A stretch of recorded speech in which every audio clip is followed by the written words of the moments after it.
sa mga santo adunay mga pagsaulog dili lamang tungod sa kultura sa unang panahon kundi naa nakasulat sa Biblia. Kung biblikal ba ang pagprosesyon atong gibasihan karon ay naa sa Old Testament, mismo gani ang New Testament adunay mga pagprosesyon. Atong basahon ang Colossians 2 bersikulo 15.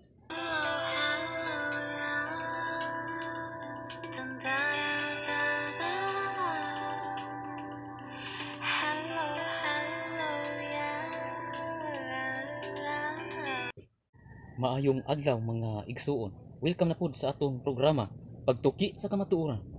Atong topic karon mga igsuon ang kabahin sa pagprosesyon. Bawal kuno ang prosesyon.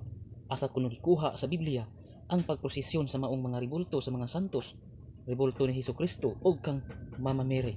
Karon mga igsuon atong sugdan ang maong mga topic. Unas tanan, ang pagprosesyon wala na gibawal. Ilabi na kung isakripisyo nato sa atong labawng makagagahom. Pareho sa gihimo sa usa ka propeta ni si Josue. Atong mabasa sa balaang kasulatan. Si Josue ang anak nga lalaki ni Nun, nitawag sa mga saserdote ug niingon kanila, kuhaa ang arka sa tugon ug ang pito ka mga saserdote padadta og mga trumpeta na sungay sa karnero na magauna sa arka ni Yahweh. Og sila ming ingon sa katawhan, padayon kamo ug libutan ninyo ang syudad ug ang mga tawo nga sangkap sa hinagiban paunha sa arka ni Yahweh. Ug tuod man sa pagsulti ni Josue sa katawhan, ang pito ka mga saserdote nga nanadala og pito ka mga trompeta na sungay sa karnero sa tubangan ni Yahweh ning padayon ug nagpatunog sa ilang trompeta. Ug ang arka sa tugon ni Yahweh nagsunod kanila, ug ang mga tawo nga sangkap sa hinagiban na naguna sa mga saserdote nga nagapatunog sa trumpeta, ug ang pangulahian nagasunod sa arka. Ang mga saserdote nagapatunog sa ilang mga trumpeta sa nagalakaw sila. So nadungog nato mga igsuon, ang sulugoon sa Dios nga mao si Josue ay nagsugo nga maghimo kita og usa ka prosesyon o nagsugo sa mga pare o sa mga saserdote sa kinatibuk-an nga konteksto ani nagmadaugon sila dili paagi sa gira kundi paagi sa prosesyon sa Ark of the Covenant. Kauban ang mga kaparian, mga sundalo, sa tibuok lungsod sa Dios. Ang Ark of the Covenant sa mga wala nakapanghibalo niya na diha. Naa sa sulod ni anang arka ang maong mga ribulto, mga kirubin. Kirubin ng mga anghel, mga imahin sa mga anghel. Kung tinuod pa nga bawal sa Diyos, bawal na nga mga kalihukan. Ang pangutana, kung bawal pa na, nganong gihatagan man og pagtugot si Josue sa Dios nga maghimo og usa ka prosesyon. O kabalo ba mo nga gapadayon ng kini nga kalihukan sa propeta ni propeta David atong mabasa sa balaang kasulatan, atong mabasa sa unang Kronikas 15 bersikulo 14. Busa ang mga saserdote ug ang mga librihanon nga nagpabalaan sa ilang kaugalingon aron sa pagdala sa arka ni Yahweh, ang Dios sa Israel. So, klaro kaayo, gipadayon ni Haring David kauban ang mga kauban ang mga kaparian, mga librihanon ug ang mga tibuok bayan ng Dios. Naghimo sila og prosesyon in honor to the eternal God, the God of Israel. So, kita ninyo mga igsuon, dili ni bawal sa mata sa Dios. As long as it is an honor with the eternal God, the God of Israel. Kung ato na pud basahon ang pruiba kabahin sa pagprosesyon. para gyud matubag nato ang mga pangutana sa mga kaigsuonan nato sa ilang mga tungod sa ilang mga sayop nga mga pagtuo. Kay sala kuno ang pagprosesyon. Atong mabasa sa Salmo 68 bersikulo 24. They have seen your procession, O God, the procession of my God, my King, into the sanctuary. Wow, pagkaklaro kayo mga igso. Kung gibawal pa sa Dios ang pagprosesyon, ngano man nga mismo gani sa iyahang templo adunay nahitabo nga pagprosesyon. Ug kana ato na pud tukion ang maong mga bersikulo isip pruiba atong mabasa sa Judith 15 verse 13. And wore wreaths of olive leaves on their heads. Judith took her place at the head of the procession to lead the women as they danced. All the men of Israel followed, wearing wreaths of flowers on their heads, carrying their weapons, and singing songs of praise. Nadungog ninyo mga igsoon ang ilang nga style o sa nagani sa pagsinulog, pag-awit o pagsayaw.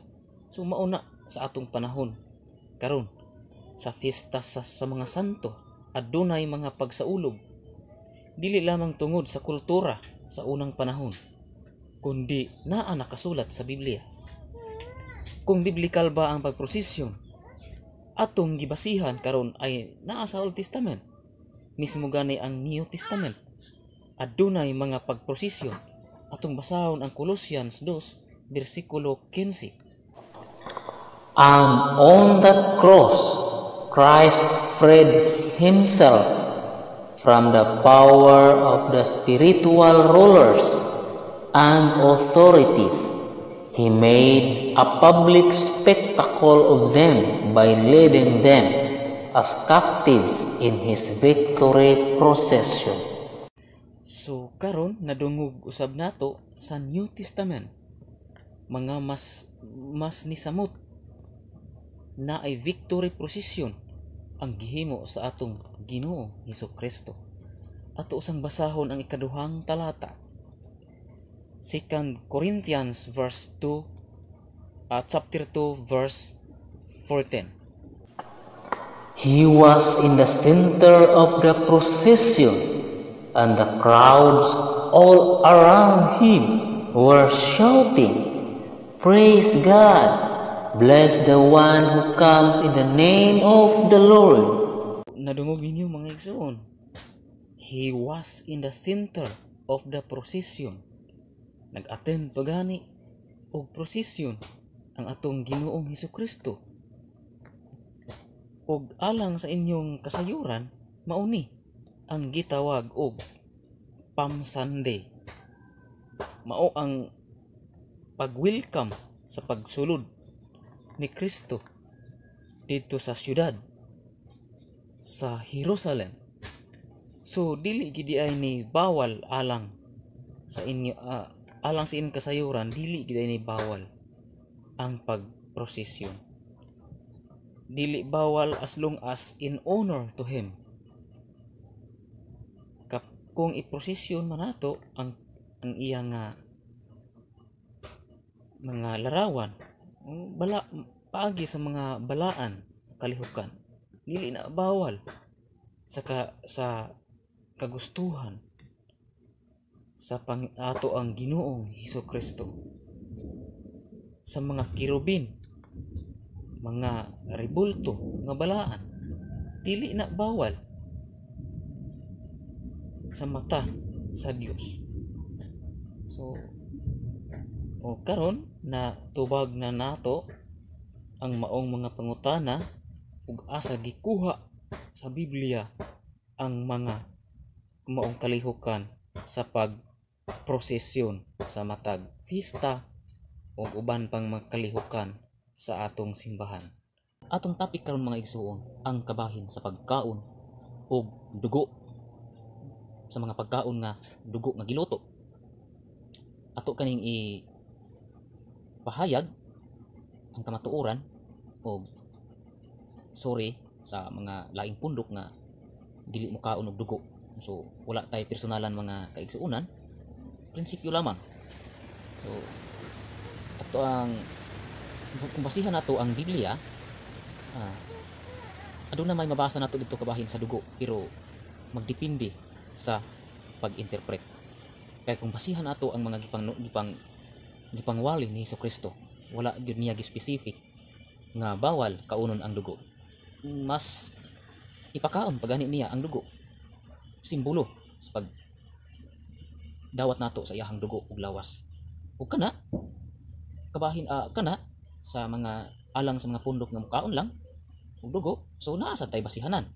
Atong basahon og pamation ang Lucas 10 bersikulo 8. Ug sa bisan unsang lungsura kamo mosulod, ug pagadawaton kamo nila, kumaon kamo sa mga butang nga igadulot sa inyong atubangan.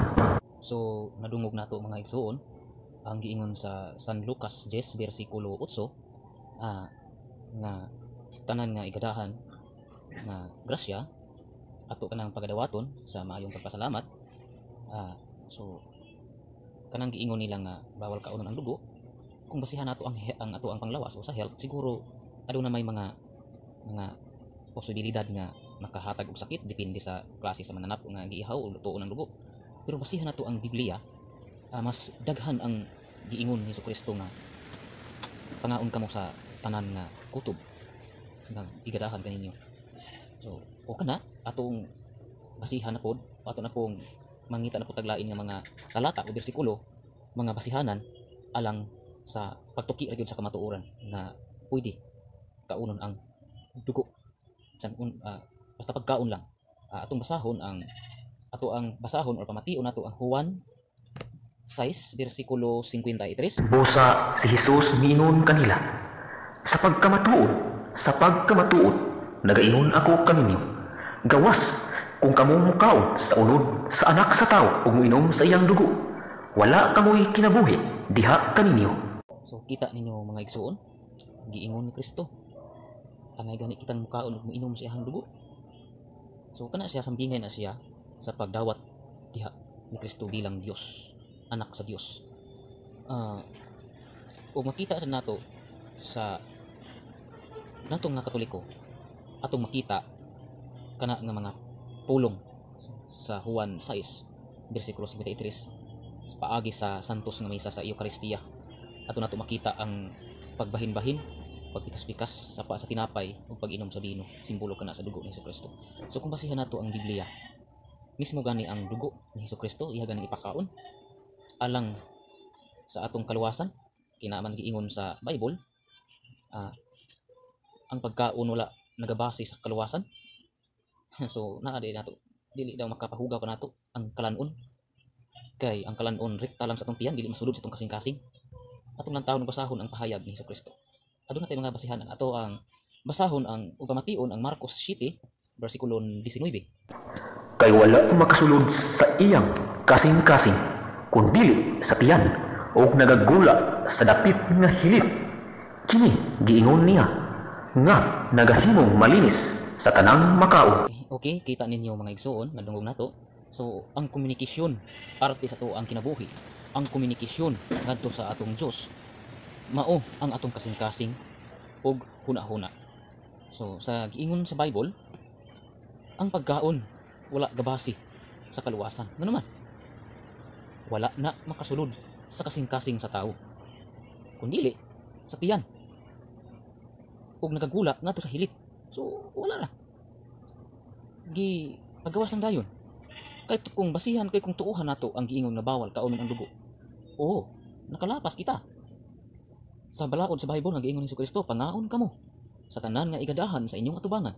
Ang dugo parte sa mananap may kinabuhi, nagihatag sa kalibutan, ipakaon kanato. Kay nagiingon sa Bible, tanan nga buhing binuhat gipanalanginan sa Dios.